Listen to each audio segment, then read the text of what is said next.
and productivity searchers. And welcome to the first stream of 2024 on A Gamer's Guide to Productivity. I'm your host, Nico Pengin, and today makes a fresh start, not just for the year, but for each and every single one of our gaming journeys. What better way to kick off the year than by delving into the intricacies of mental resilience in gaming? If you have a better suggestion, make sure to drop it in the comment or in the chat below. And if you like it so far, make sure to like and subscribe. So buckle up as we embark on an adventure to fortify our minds and conquer the challenges that lie ahead. This is not just a podcast, it's a celebration of new beginnings. So let's dive in and make this year very legendary. I have not structured this as ideally as I want to, and so some of this may be coming on an impromptu, sporadic mental capacity kind of thing. You know what I'm saying? Anyways, as mentioned, I want to touch base on mental resilience. It is 2024, and we shall dive deep into our minds, how our minds are either our biggest setback or our biggest fuel and nitro for achieving the unimaginable. Okay. For me personally, mental resilience is what dictates the opportunities that you're coming across. Okay. Mental resilience is simply referring to a person's ability to adapt to change, cope with adversity, and bounce back from difficult or challenging experiences. It involves the capacity to maintain mental well being and emotional stability in the face of stress, trauma, or life change. Now, when we discuss that in terms of a video game, it's almost the same exact thing. It's not necessarily about avoiding or denying negative emotions, but it's rather about being able to experience and process them while still being able to function effectively. So, this means that it's acknowledging and accepting difficult emotions like anger, grief, pain, but not allowing it to define one's life, or in the gaming sense, not allowing it to affect one's playmaking. As you know, I play League of Legends. If you're resilient, you get ganked, you might want to get tilted, you want to be mad, you want to feel like screaming to your teammates, you hate them, you hate the world. But if you're building resilience, this enables you to have not just good mental health and overall well being, but it can also help you navigate through that challenging situation. It's going to be able to help you recover from that specific setback of getting ganked. But not just that, it's going to also help you get better at dealing with those situations on a continuous basis. AKA, it's going to help you develop effective coping strategies. Again, it's not a fixed trait, it is a skill that gets developed and strengthened over time, enabling you to understand what you need to do in order to get better at managing those negative emotions. It's not necessarily managing the situation because you can't really prepare to have a negative situation. But when a situation does occur, if you are very resilient, this enables you to navigate that situation. It enables you to understand how do you navigate or how do you react to getting ganked? How do you react in the IRL in real life? How do you react to an employer firing you? How do you react to your landlord giving you a 30-day notice?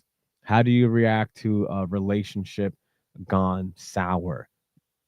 Your significant other breaking up with you, with somebody you care about passing away. How do you react to these situations? Again, mental resilience, it's a person's ability to adapt to that change.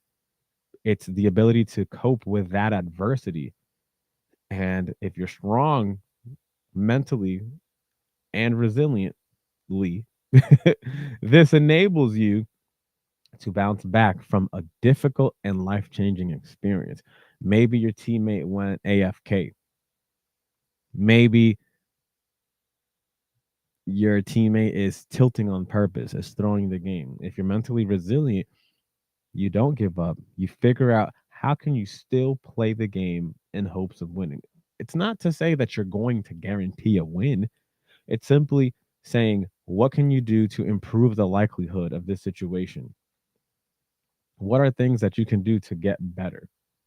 Because these challenges, these setbacks, these unexpected game and life twists are what improve your mental fortitude.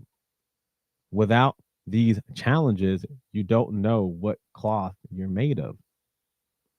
For example, the reason I mentioned that I was able to buy a home was because the landlord where I was residing with my dad, they asked my dad to pay twice the rent because there was a new landlord. Now, this is a very bad situation. If you've ever been in a situation where you have two choices, you pay double or you get out.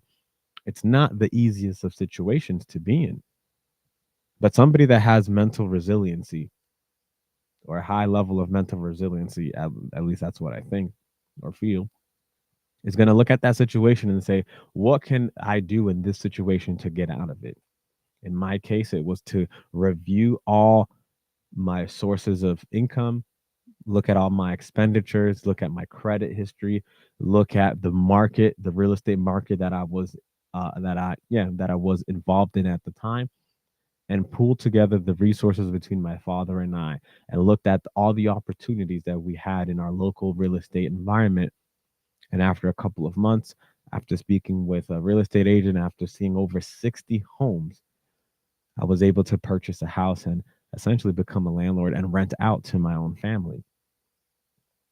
This real life experience showed the ability for me to bounce back because I could have just said, you know what, let's be homeless. Or, you know what, let's just go rent at a different place that charges a little bit less. But I took that opportunity and said, you know what? I don't like the fact that rents get raised every so often. Landlords don't really care about us renters. But if there's something that I can do, I definitely want to be able to provide value to others. I want to be able to rent out to my family and control the rent, which is essentially just paying the mortgage, which is paying the prior owner. But in this situation, it's essentially not letting life throw me down, but it enabled me to rise back up much better than that situation. And I would say that opportunity, that challenge, enabled me to see a different side of myself that I was unable to see. Again, if I was not in that situation, how would I know that I was capable of doing that? It's almost as if when you're getting ganked, yes, you can just sit there and get frustrated that your support Nautilus did not hook the jungler or did not hook the ADC and this and that, and you can blame 1,000 what ifs. But what if you retreated under your tower, your Nautilus hooked their jungler, and I'm Jin, I'm crit shot, I'm hitting the jungler, boom, got one kill. Nautilus walks up and stuns the ADC, boom, two kills. Yeah, their support may go, but that situation was turned from a terrible gank into now I got two kills, got gold, I'm a back, I got a CS lead, I can buy my items, and I can be much more powerful. When I see a negative situation, yes, I do think and feel that sometimes this is the worst thing to happen to me. But I only have 3 seconds of that mentality before I have to think, well, I don't really have to think, before I want to think, what would a better version of me do? If I was in a video game, like an RPG game where I had the ability to increase my intellect or increase my wisdom, and I could put all my points on wisdom, how would I resolve this situation? If I could speak to an older, futuristic version of myself, how could I tell this futuristic version of myself these problems I'm currently facing? And what would my futuristic, more wiser version of myself say? What kind of advice would I be receiving?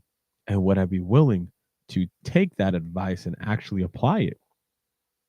Because once I started to think, if I don't let this situation bog me down, if I take this opportunity to strengthen my resolve for my future, to strengthen the ability for me to solve these issues as quickly and as effectively as possible, then that's going to enable me to solve bigger problems at a much faster pace, or at least get acquainted with the fact that I am capable of resolving these issues, and not that these issues are going to be essentially beating me down. Because remember, if we're mentally resilient, this is going to enable us to maintain healthy relationships. These are going to enable us to provide support and a sense of belonging to others who might be depending on us. Because if we have a support network, aka we're supporting other individuals to navigate through their difficult times and provide emotional support to them, then when it's our turn to be going through this situation, then our support network can help us through these difficult times and provide emotional support. And if you don't have a support network, feel free to comment below that you might need me to reach out to you and just have a conversation, a quick little chat. I'm not big enough where I can't respond to every comment. Just saying. Also, for mental resiliency, if you practice self care, such as taking care of physical health, emotional health, mental health, if you're actually cultivating your complete and utter care, these are crucial tools that are going to help you build and develop resiliency. Because if you engage in activities that promote relaxation, self reflection, and self care, this is going to help you recharge and recover from the stresses that life brings. And then by doing this on a continuous basis, you actually develop problem solving skills. And if you didn't know, having high problem solving skills is pretty much having a high IQ.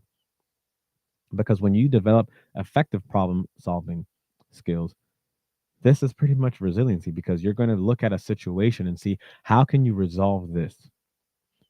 Because at first you need to identify what is that specific challenge. Once you know what the challenge is, then you can set a realistic goal. And once you have that realistic goal, it becomes much easier to have proactive steps in order to address these goals from this challenge. And that could also include reaching out and asking a professional for help. It could be reaching out to a gamer's guide to productivity. It could be just commenting below. It could be. Now, something else that I do as well is I maintain a positive outlook. I'm just saying, I look at the glass of half full, because if I cultivate an optimistic mindset, then I look at the situations that I am given as an opportunity for me to really show and prove what I'm actually made of. Because when you're an optimistic individual, this is going to enable you to have a much more resilient mind. You're going to look at situations as an opportunity to prove to yourself and prove to others that you're going to be better by bouncing back from these absolutely atrocious setbacks. Or it could be something as simple as missing the bus if you're going to school. Or it could be something as simple as you didn't turn in your work on time, you didn't get to the school on time, you didn't get to work on time.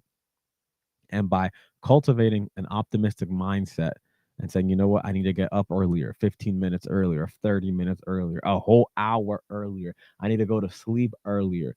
If you have a optimistic mind, you're not going to think that it's the end of the world when one situation goes awry, or goes bad.